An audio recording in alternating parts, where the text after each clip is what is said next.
Hello, my name is Carrie Reef. I am from Wisconsin, and I just have a few friendly reminders for you. Please take a moment to silence your cell phones or your devices.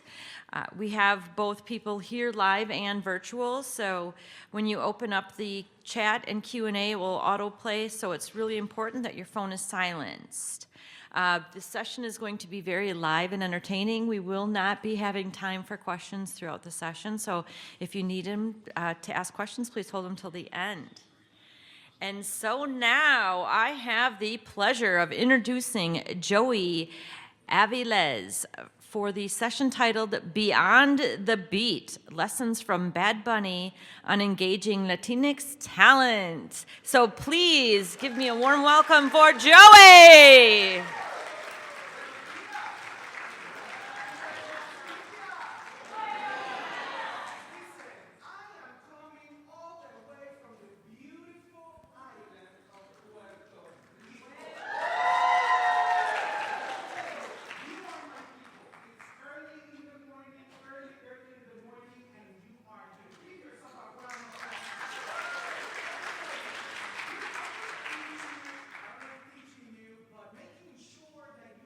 Very important life skill, and that is dancing merengue. How many of you know how to dance merengue?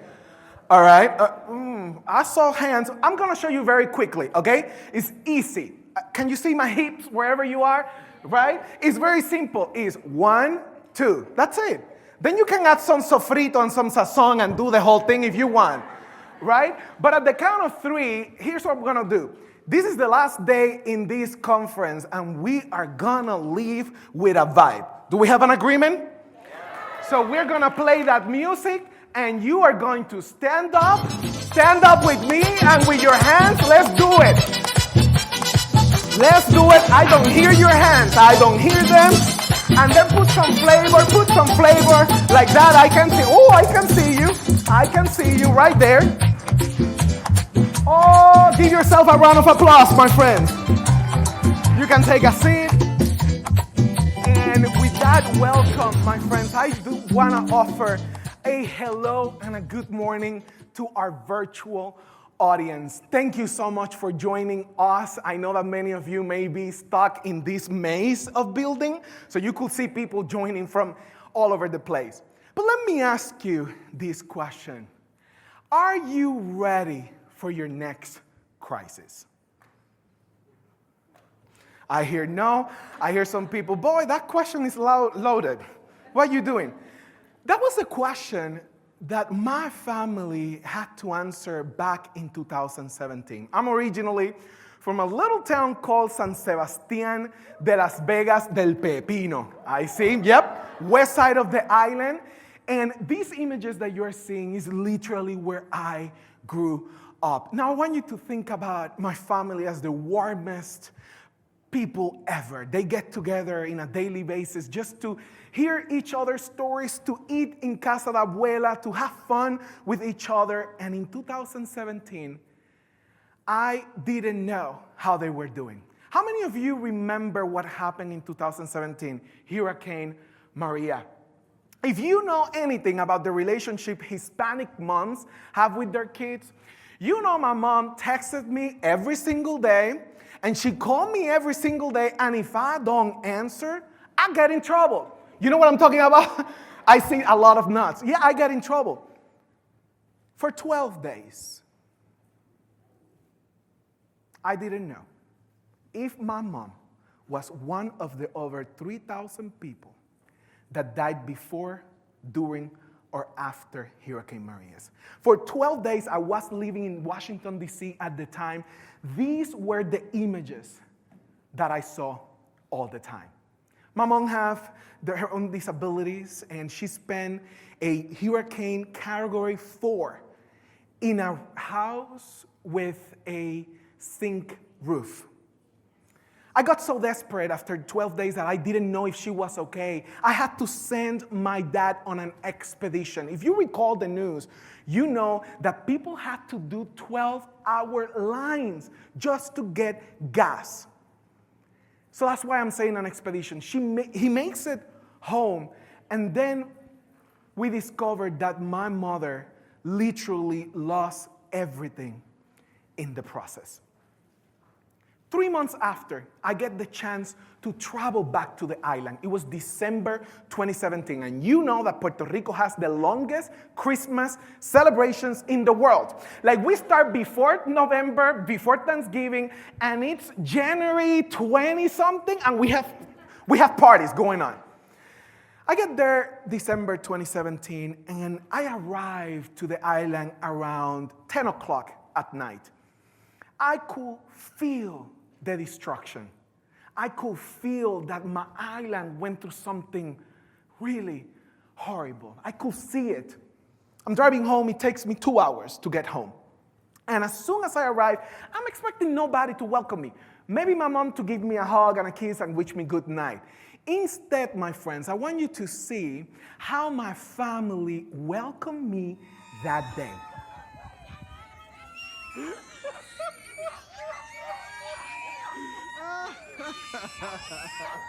Now, there are a few things happening in this video. You can hear me laughing nervously because I was scared. Like, you open the door and that commotion, like, everything is very dark, as you can see in the video, and all of a sudden, all this noise, all this celebration, it was a party close to midnight. And you can hear in the background my aunt yelling, "Llegó la luz! We got the power back, the electricity back." No, they didn't. They had a bunch of flashlights.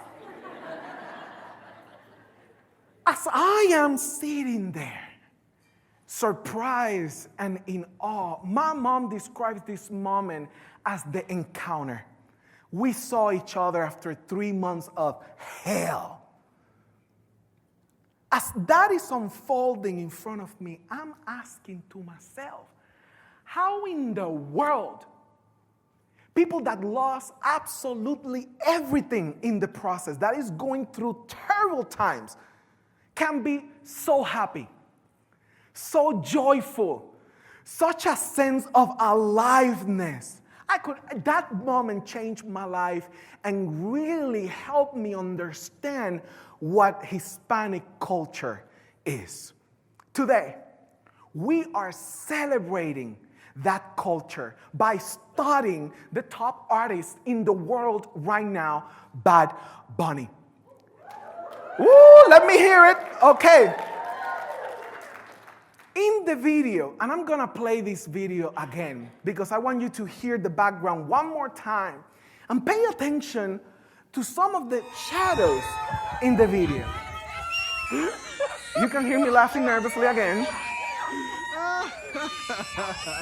By the way, there are kids there. There's a whole family, like 30 family members. What you cannot appreciate in the video is my mom coming right from the back.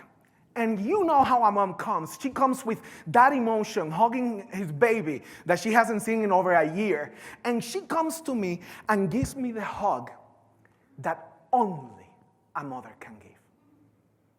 And as she is hugging me, she said the words that changed my practice and my consulting business. She said, "Boy, mijo, I have never gone through something like this in my entire life, but let me tell you something. As long as I am alive, I'm gonna make it count." And those words, my friends, mientras yo esté viva, yo voy a hacer que valga la pena.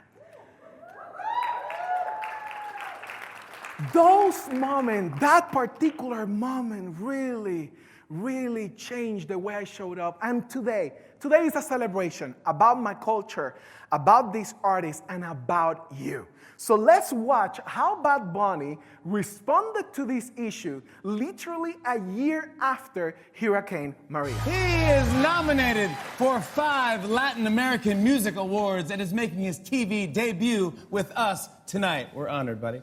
Performing Estamos Bien. Give it up for Bad Bunny! Here's to his words. On September 20, 2007, Puerto Rico was exposed to the full force of Hurricane Maria. This was his first show ever appearance. After 1 year of the hurricane, there's still people without electricity in their homes.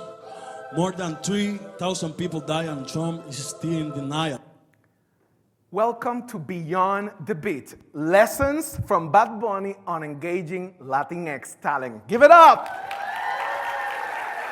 All right, so today, here's what we're gonna do. You need to know 3 things about this gentleman boy that is in front of you. Very easy. You know the top one, I am from Puerto Rico. Like I was born there, lived there, and actually live there. Like I moved my whole practice after living in Washington, D.C. for 15 years. I'm in Puerto Rico full time. There are a few other things you need to know.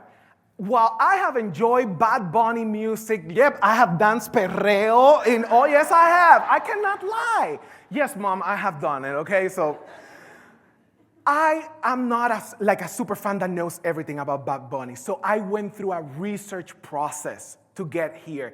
And I must honor the sources, particularly those Hispanic podcasters that do a lot of work. So I cannot believe that I am saying this in the largest HR conference in the world. I'm quoting Alofoque, which is one of the biggest podcasts